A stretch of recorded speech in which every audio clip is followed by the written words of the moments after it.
बॉलीवुड में स्पाई फिल्में बनना कोई नई बात नहीं है।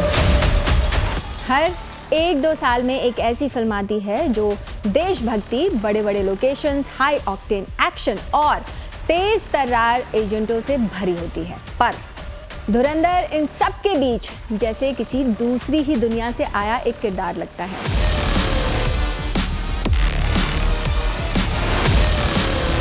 रणवीर सिंह की ये फिल्म न सिर्फ स्पाई जॉनर का चेहरा बदलती है, बल्कि ऑडियंस को एक ऐसे माहौल में ले जाती है जहां चमक दमक की जगह बेचैनी है, सुपर हीरो जैसी ताकत की जगह कमजोरी है और तेज रफ्तार एक्शन की जगह हिला देने वाला सन्नाटा है।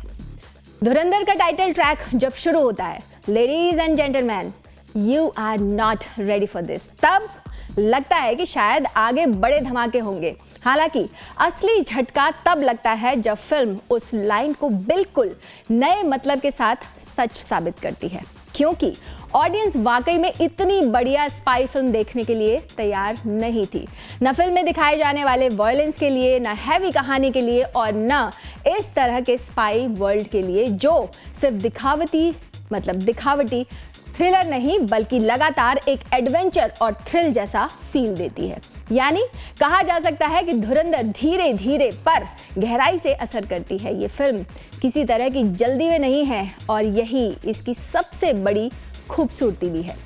अब रणवीर सिंह की इस फिल्म को लेकर इंडिया में इस फिल्म को जितना इंडिया में पसंद किया जा रहा है, उसे उतनी ही नफरत मिल रही है पाकिस्तान से। लेकिन क्यों? ऐसा तो नहीं है कि ये पहली बार है जब कोई ऐसी फिल्म बन रही है जिसमें एक हिंदुस्तानी एजेंट पाकिस्तान जाता है। तो इस सब का जवाब है लियारी। अगर आपने फिल्म देखी है तो आपको कुछ चीज़ें समझ में आ गई होंगी, लेकिन लियारी की कहानी धुरंधर की कहानी से बहुत ज़्यादा पुरानी है और थ्रिलिंग भी। आज उसी के बारे में बात होगी। पाकिस्तान के कराची शहर का एक इलाका लियारी, जिसका नाम सुनते ही ज्यादातर लोगों के दिमाग में दो चीजें आती हैं, पुराने दौर की गैंग वॉर और डर। लेकिन ये जगह सिर्फ वायलेंस की कहानी नहीं है, बल्कि एक ऐसे मोहल्ला है ये जिसने सदियों से लोगों को पनाह दी, संस्कृतियों को संजोया और आखिरकार खुद को फिर से बदलने की हिम्मत दिखाई। आदित्य धर की स्पाई थ्रिलर धुरंधर ने इस इलाके पर लोगों की नजरें दोबारा टिकाई। फिल्म ने 2000 के दशक के लियारी को अपना कैनवस बनाया और यहाँ की सड़कों, गलियों, पॉलिटिक्स और गैंग वॉर को पर्दे पर उतार दिया। ये वही जगह है जिसे कराची की माँ कहा जाता है, क्योंकि ये इस शहर के बनने से भी पहले यहाँ बस चुकी थी। तो आखिर कैसे एक छोटा सा डॉक वर्कर मोहल्ला धीरे धीरे इतने गैंगों का अड्डा बन गया और कैसे आज वही लियारी धीरे धीरे अपनी इमेज बदल रही है। वैसे फिल्म में इतनी डिटेल नहीं दिखाई गई है, लेकिन लियारी का इतिहास 1700 के दशक में शुरू होता है। अरब सागर के किनारे बसा मछुआरों का एक छोटा सा गांव था। नाव, जाल और बिजनेस, यही इस सब की जिंदगी थी। फिर आए ब्रिटिश, जिन्होंने 1850 के आसपास कराची के पोर्ट को मॉडर्न बनाया और बिजनेस बढ़ने लगा। मजदूरों, मछुआरों, डॉक वर्करों की जरूरत बढ़ी और लोग दूर दूर से यहाँ आकर बसने लगे। उस टाइम मकरानी और ईरानी बलोच यहाँ आकर बसे, कच्ची कम्युनिटी, कुछ अफ्रीकी लोग, पंजाबी, सिंधी और बाद में पठान कम्युनिटी के लोग भी यहाँ आकर बस गए। इतना ही नहीं, बंटवारे के बाद मुजाहिर यानी भारत से गए लोग भी वहाँ आकर बस गए। धीरे धीरे ये इलाका इतना भीड़ भाड़ वाला हो गया कि सड़कें छोटी पड़ने लगी, घर सिमटने लगे और फैसिलिटी नाम की चीज़ नहीं बची। इसके बाद भी लियारी ने सबको अपनाया। यही वजह है कि इस जगह को कराची की माँ कहा गया। मगर 1947 के बाद पाकिस्तान की पहली राजधानी बनी कराची। मुजाहिर यहाँ बड़ी संख्या में आए। कहने को तो लियारी पुराना और मजबूत इलाका था, लेकिन यहाँ रिसोर्सेज बहुत कम थे। दूसरी तरफ सरकार भी इस इलाके पर ध्यान देने के मूड में नहीं थी। नतीजा ये हुआ कि यहाँ की पॉपुलेशन और गरीबी दोनों बढ़ती गई। इस बीच लियारी में दो गैंग बने, काला नाग और दलाल। ये गैंग बड़े लेवल पर हिंसा नहीं करते थे, लेकिन इन्होंने इलाके में ड्रग्स लाने का काम शुरू कर दिया और यहीं से लियारी का एक काला चैप्टर शुरू हो गया। फिर 1970 में राजनीति में मोड़ आया और लियारी पीपीपी का गढ़ बन गया। जब जुल्फिकार अली भुट्टो यहाँ चुनाव प्रचार के लिए आए तो लोगों को लगा कि आखिरकार कोई नेता तो उनकी बात सुन ही रहा है। बेनज़ीर भुट्टो ने तो अपना वलीमा भी यहाँ के काकरी ग्राउंड में किया था।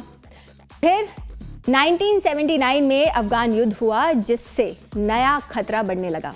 इस वॉर के बाद पाकिस्तान में शरणार्थियों की बाढ़ सी आ गई। बड़ी संख्या में पठान कराची में आए, उनमें से कई तो अच्छे हथियारबाज थे, यानी उनके साथ हथियार आए। ड्रग्स की तस्करी बढ़ी, नए गैंग बने, पुराने गैंग मजबूत हुए और लियारी धीरे धीरे कराची का वाइल्ड वेस्ट बन गया। फिर 80 और 90 के दशक में ये गैंग पॉलिटिक्स का हिस्सा बन गए। इससे गैंगों की ताकत बढ़ी। इसी गैंग कल्चर ने उस मोहल्ले को, यानी कि उस माहौल को जन्म दिया जिस पर धुरंधर की कहानी रची गई है। 2000 के दशक में लियारी कराची का सबसे खतरनाक इलाका बन गया। तब यहाँ रोज गोलीबारी, किडनैपिंग, ड्रग्स, गैंगवार सब आम बात थी। ये वो दौर था जब 10 सालों में कराची में 3200 से ज्यादा लोग गैंग वॉर में मारे गए थे। फिर धीरे धीरे लियारी पर इंटरनेशनल दबाव बढ़ने लगा। पीपीपी को रहमान डकैत की पीपल्स अमन कमेटी से दूरी बनानी पड़ी। रहमान डकैत की कहानी आप रणवीर सिंह की धुरंधर में देख सकते हैं। अक्षय खन्ना ने उनका रोल बहुत ही गजब तरीके से किया है। खैर, दबाव बढ़ने के बाद सरकार ने लियारी में रेंजर्स भेजे और 1000 से ज़्यादा गैंगस्टर्स गिरफ्तार किए। सरकार ने 10 साल तक इस इलाके को धीरे धीरे साफ किया। फिर साल 2018 में यहाँ पीपीपी भी हार गई और पीटीआई जीत गई। वैसे लियारी सिर्फ गैंग वॉर की कहानी नहीं, ये वो मोहल्ला भी है जहाँ से Olympic boxer Hussain Shah, footballer Umar Baloch और Ghulam Abbas, scholar Waza Khair Mohammad Nadvi, bodybuilder Sikandar Baloch और आज के social media star Kaifi Khalil भी आए हैं।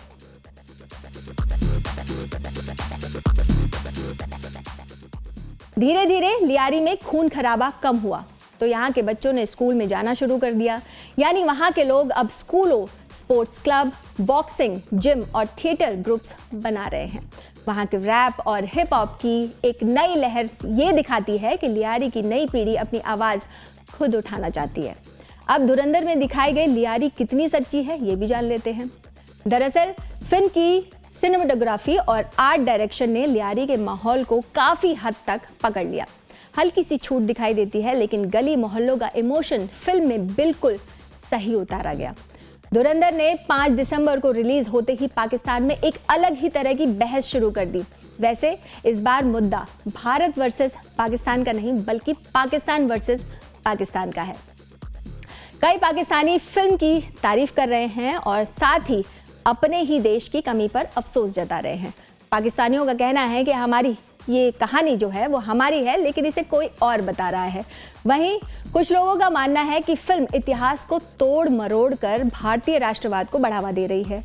बलोच ऑडियंस के बीच भी फिल्म को लेकर एक बहस छिड़ी हुई है।